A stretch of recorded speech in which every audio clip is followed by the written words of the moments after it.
Hello friends, जय हिंद, वंदे मातरम। Welcome back to our YouTube channel. Friends, जैसा कि आपने जानते ही हैं कि आज जो है पाकिस्तान के द्वारा अफगानिस्तान पर युद्ध की घोषणा कर दी गई है ऑफिशियली। और इसके साथ ही आपने एक न्यूज और सुनी होगी कि जो तालिबान के सबसे बड़े जो लीडर हैं उनकी जो डेथ है वो इसके अंदर हो चुकी है, इसी एयर स्ट्राइक्स के अंदर जो पाकिस्तान ने की है।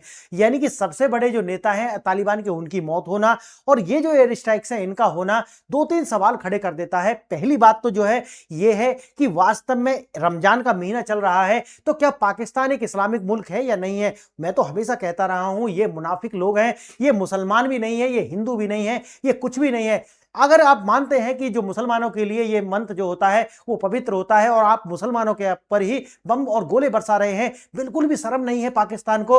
और दूसरी बात जो पैदा होती है वो ये है कि वास्तव में जो ह्यूमन राइट है क्या तभी सामने आते हैं जब इजराइल किसी मुस्लिम देश पर जो है आक्रमण करता है। आज वो प्ले कार्ड लेकर के जाने वाले लोग कहां हैं और वो बॉलीवुडिया कहां हैं जो हमेशा कहते हैं कि जो all eyes on Rafah, all eyes on human rights, all eyes on फलाना, ऑल आइज तो ये, लेकिन उनकी ऑल आइज कभी भी बांग्लादेश पाकिस्तान पर क्यों नहीं होती। और आज बांग्लादेश, आज जो पाकिस्तान के द्वारा अफगानिस्तान के ऊपर किस तरीका से जो बम बरसाए जा रहे हैं इसके लिए भी तो कभी निकल करके आइए। क्या उनके ह्यूमन राइट्स नहीं है? लेकिन ये निकल करके नहीं आएंगे। कारण इसके लिए पैसा नहीं मिलते। यानी कि अब दो मुस्लिम मुल्क जो है वो लड़ रहे हैं, अब इसके लिए पैसा नहीं मिलते। अब आइज रखोगे तो आइज को निकाल लिया जाएगा और हो सकता है कि एसडीएसजे भी कर दिया जाए। तो आज इसलिए इनकी जो आइज है वो बंद है। ऑल आइज जो है क्या है, बंद है। आगे देखना, पाकिस्तान में मैंने बताया है कि पाकिस्तान के द्वारा जो ऑपरेशन लॉन्च किया गया है उसका नाम रखा है ऑपरेशन गजब लिल हक। यानी कि ऑपरेशन गजब लिल हक जो है इसकी जो शुरुआत सुबह की गई थी। और जैसा कि मैंने बताया है कि भाई इसके अंदर अलग अलग तरीका के आंकड़े निकल करके आ रहे हैं। ये कह रहे हैं कि लगभग 155 जो है तालिबानी फाइटर्स जो है पाकिस्तान के द्वारा मारे गए। याद रखना, मैंने पिछली बार जब वीडियो बनाई थी मैंने तब भी बोला था ये तालिबानी फाइटर्स नहीं है, ये सिविलियंस हैं। क्योंकि जो तालिबानी फाइटर्स हैं उनको पहले ही पता था, इसलिए वो अपने ठिकाने बदल चुके थे। बचे थे कौन? बच्चे बचे थे, बची थी महिलाएं जिनको घर में रखा जाता है तालिबान के द्वारा। आप जानते हैं वो शरिया लॉ है और शरिया लॉ में आप जानते हैं कि महिलाओं की और बच्चों की दुर्गति कितनी होती है। यानी कि उनको तो जो है एक गिलहरी से भी कम आजादी होती है और उन्हीं के ऊपर इन्होंने बम बरसाए हैं और वो भी रमजान के महीने के अंदर। मुसलमानों के लिए पवित्र महीना बताया जाता है ये, लेकिन इनको बिल्कुल भी शर्म नहीं है। क्या एक महीने का भी वेट नहीं कर सकते थे? देखिए आगे, देखिए अफगानिस्तान कहता है कि देखिए हमने इनके 40 से 55 जो सैनिक हैं उनको ढेर कर दिया है और इनकी जो भी चौकी हैं उन पर इन्होंने अटैक किया है। और यह भी बोला है अफगानिस्तान ने कि हमने इनका जो F-16 जो है उसको मार गिराया है। ये दावे हैं अफगानिस्तान के। और पाकिस्तान ने क्या कहा है कि हमने लगभग 155 जो है तालिबानी जो फाइटर्स हैं उनको मारा है, लेकिन मारा किसको? बच्चों को, महिलाओं को। आगे देखना, अब देखिए खुले युद्ध की जो घोषणा है ये तो समझ में आती है, लेकिन एक ऐसे मुल्क के लिए जिसके पास अपना कोई भी एयर डिफेंस नहीं है, तो ये क्या मानव अधिकारों का उल्लंघन नहीं है? आज पूरी अंतरराष्ट्रीय संस्थाएं चुप क्यों हैं? क्यों इन सभी के मुंह पर ताले लगे हुए हैं? और ऑल आइज रखने वाले लोग कहां हैं, ये भी पूछने की आवश्यकता है। देखिए, टीटीपी और आतंकी पनाहगाह, पाकिस्तान का आरोप है कि अफगान तालिबान टीटीपी आतंकवादियों को सुरक्षा प्रदान करता है, लेकिन ये भूल जाते हैं कि ये टीटीपी वाले तो पाले हुए तो पाकिस्तान के ही हैं। आज आपका काम निकल गया तो आज टीटीपी वाले गलत हो जाते हैं, आज तालिबान गलत हो जाता है। क्यों? क्योंकि आज आपको अमेरिका पैसा दे रहा है, डॉलर दे रहा है, इसीलिए आप जो है अफगानिस्तान का जो एयरबेस है उसको प्रोवाइड कराने के लिए अमेरिका को ये सारे के सारे जो वार है आप अफगानिस्तान पर थोप रहे हैं। जबकि अफगानिस्तान जो है वो उसके पास इस तरीका का कोई ये नहीं है कि वो पाकिस्तान के ऊपर एयर स्ट्राइक लॉन्च कर देगा, नहीं। लेकिन इन्होंने जो है बिना एक डिफेंस सिस्टम के देश के ऊपर एयर स्ट्राइक जो है लॉन्च की है। और मैंने बताया कि सबसे बड़ा जो लीडर है उनका भी इसके अंदर डेथ हो चुका है। भविष्य की संभावना और मध्यस्थता, जैसे मैंने बताया कि अभी ये एस्केलेशन बढ़ेगा। क्यों? क्योंकि जो एक नेता है उनके सबसे बड़े, उनकी जो डेथ है इसी एयर स्ट्राइक में हुई है। ये युद्ध बढ़ेगा, लेकिन बाद में जाएंगे जब ये काम हो लेगा उसके बाद में मध्यस्थता होनी है और युद्ध के बाद मध्यस्थता होती है। आइए देखते हैं थोड़ा सा आगे इसके अंदर, लेकिन आगे बढ़े इससे पहले आपको दो प्रश्न हैं, इन पर आपको विचार करना होगा। अगर आंसर जानते तो वेल एंड गुड, अदरवाइज आपको लास्ट वाली स्लाइड पर इनका आंसर मिल जाएंगे। हालिया संघर्ष में पाकिस्तान द्वारा निशाना बनाए गए पंक्तिका, नंगरहार, डूरंड रेखा के संदर्भ में निम्नलिखित में से कौन से जो है विकल्प आपको सही दिए गए हैं, तो आपको उसका आंसर बताना है। दूसरा है तहरीक तालिबान पाकिस्तान टीटीपी अफगान तालिबान के बीच वैचारिक और संगठनात्मक अंतर के संदर्भ में क्या यह कहना सही है कि दोनों के नेतृत्व जो है एक ही है? तो ये दोनों प्रश्न हैं, आप इनका जो है आंसर सोच सकते सकते हैं, आंसर लिख सकते हैं, अदरवाइज आपको लास्ट वाली स्लाइड में मैं प्रोवाइड करा दूंगा। देखिए ऑपरेशन गजब लिल हक, ये ऑपरेशन जो है वो दिया गया है और इसका अर्थ होता है अपने आप की क्या करना, जस्टिस के लिए क्रोध होना, यानी न्याय के लिए क्रोध होना, इसका नाम दिया है। आप बताइए रमजान के महीने में कौन सा न्याय ये कर रहे हैं। आगे देखना, काबुल और कंधार के भीतर आतंकी ठिकाने और हथियार डिपो, पाकिस्तान ने इसे निर्णायक सैन्य प्रक्रिया बताया।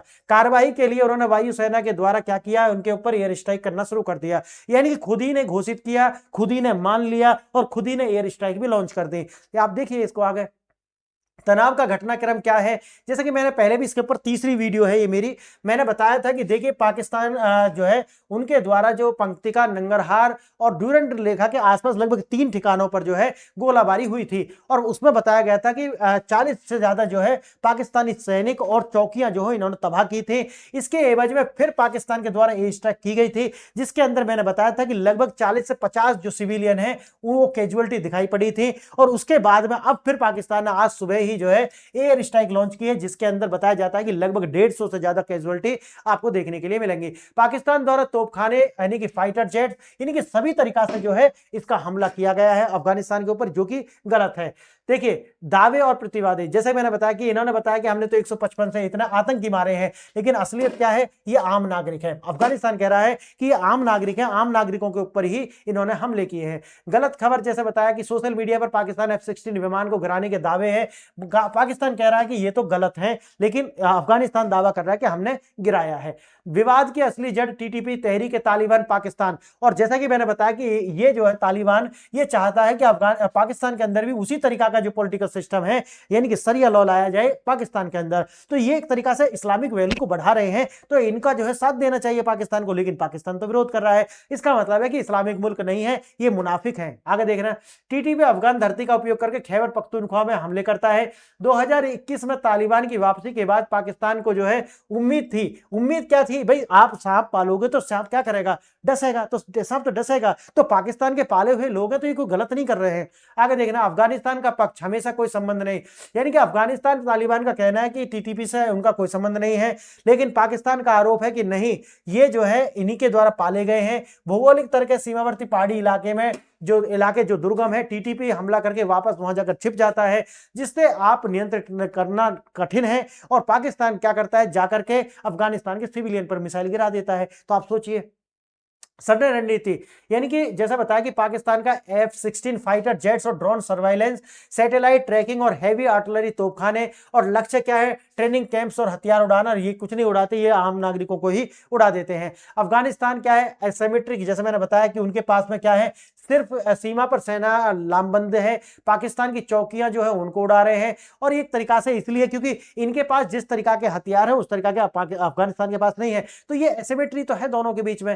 देखिए ऐतिहासिक विवाद है डूरंड रेखा को लेकर के। अब पाकिस्तान मानता है कि डूरंड रेखा सही है, जो कि 1893 में बनाई गई थी, लेकिन अफगानिस्तान इसको स्वीकार नहीं करता, और वो है कि उनकी क्या है, पख्तून जो पॉपुलेशन है उसको लेकर के वो कहते हैं कि देखिए इसके नीचे भी जो है हमारी जो उनकी जो पख्तून कम्युनिटी है वो है, इसीलिए ये इस डूरंड रेखा को वो कभी नहीं मानते, और वो कहते हैं कि ये तो अंग्रेजों ने बनाई थी, हमारे बीच में कोई ट्रीटी नहीं हुई है। देखिए अफगानिस्तान और ब्रिटिश इंडिया के बीच में ये जो ट्रीटी हुई थी, पाकिस्तान का रुख है कि इसे वैध मानता है, लेकिन अफगानिस्तान इसको जो है स्वीकार नहीं करता है, क्योंकि पश्तून क्षेत्र की वजह से पोरस बॉर्डर है, इसीलिए जो है आसपास जा सकते हैं, उनके अपने वैवाहिक संबंध है, सामाजिक संबंध है, इसीलिए जो है इस पर वो अपना वो नहीं छोड़ते दावा। शहबाज शरीफ ने कहा कि किसी भी आक्रामक महत्वाकांक्षा को जो है हम कुचल देंगे, वैसे तो इन पर PLA का कुछ नहीं बिगड़ा, तो ये BLA का कुछ नहीं बिगड़ा, तो BLA इनकी लंका लगाए हुए है। तो इनका जो डिफेंस मिनिस्टर है ख्वाजा आसिफ, वही बोल रहे थे कि देखिए उनके ऊपर आज कितनी तकनीक है, तो आप तालिबान को रोक लेंगे, नहीं रोक पाएंगे। ये ख्वाजा आसिफ, जैसे मैंने बताया, स्थिति को खुला युद्ध ओपन वार घोषित किया, लेकिन वही है कि BLA नहीं तो इनका जो है बिल्कुल काम खराब कर रखा है। लेकिन कैसे लड़ेंगे, यह केवल झड़प नहीं बल्कि एक रणनीतिक टकराव है, और मेरा मानना है कि अभी आगे बढ़ेगा। क्यों? क्योंकि इसके अंदर एक सबसे बड़े जो लीडर है उनका जो है मौत हुआ है, इसलिए सीमित संघर्ष प्रॉक्सी वार, जैसे मैंने बताया है कि लगातार अभी आगे बढ़ने वाला है, अभी तो इसका कोई आंसर आपको देखता नहीं है जल्दी से। दोनों प्रश्न जो मैंने बताए थे उनमें है उत्तर एक है नहीं, उसका उत्तर क्या है नहीं, यानी कि अफगानिस्तान तालिबान डूरंड रेखा को मान्यता नहीं देता, बल्कि पक्तिका और नंगरहार ही हालिया में संघर्ष के केंद्र थे। दूसरा विकल्प है नहीं, यानी कि यद्यपि इनकी विचारधारा समान है लेकिन संगठनात्मक रूप से वे अलग है, टीटीपी का नेतृत्व स्वतंत्र रूप से कार्य करता है। ये बताया गया है दोनों का आंसर। तो फ्रेंड्स, आपको नए लेक्चर देखा इसके लिए धन्यवाद। जय हिंद।